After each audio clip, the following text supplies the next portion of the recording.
बंदी छोर।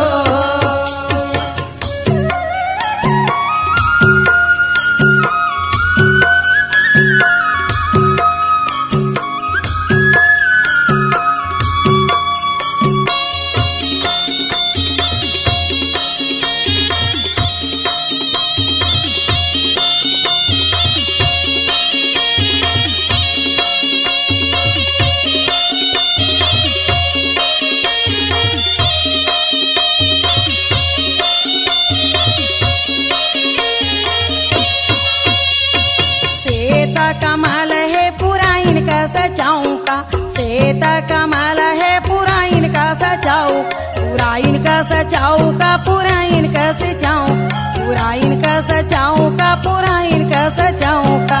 शीतल जाला बीजा हीरा साहेब मोला दर्शन दे जा बंदी छोर, बंदी छोर साहेब मोला दर्शन दे जा बंदी छोर, बंदी छोर साहेब मोला दर्शन दे जा बंदी छोर।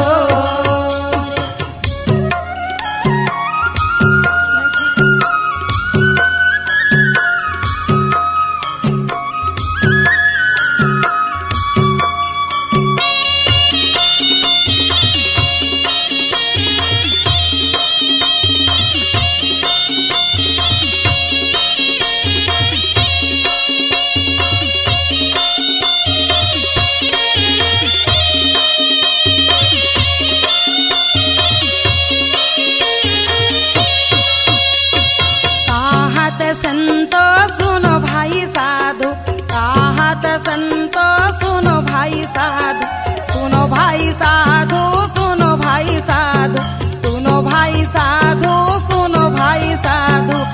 अजर मारा घरा फिर साहेब मोला दर्शन दे जा बंदी छोर, बंदी छोर साहेब मोला दर्शन दे जा बंदी छोर, बंदी छोर साहेब मोला दर्शन दे जा बंदी छोर, बंदी छोर साहेब मोला दर्शन दे जा बंदी छोर, बंदी छोर साहेब मोला दर्शन दे जा बंदी छोर, बंदी छोर साहेब मोला दर्शन दे जा बंदी छोर, बंदी छोर साहेब मोला दर्शन दे जा बंदी छोर।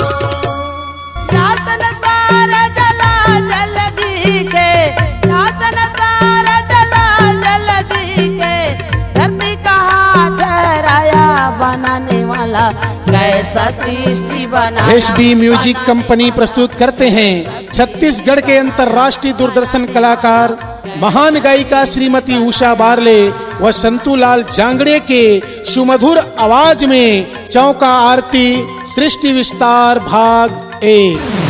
सुनो सुनो सुजान अमृत वाणी पुरस्कृता का मन में ठानी जी,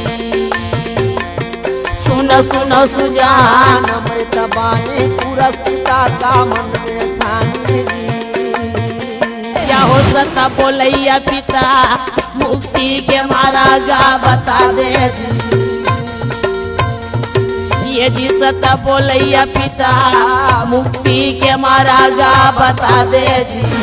सुन संगे भारी तोला बताओ बाबा के महिमा हवे महान, चरण मना लो गुरु बाबा के तब का हो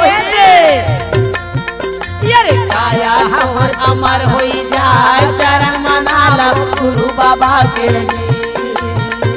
सारा जला जल दिखे, सारा जला जल दिखे, धरती का ठहराया बनाने वाला कैसा सृष्टि बनाया। MP3 VCD और टेप के सेट चौका आरती सृष्टि विस्तार भाग 1। C-Log Digital Recording Studio, Cordoba. Contact number 9907119215.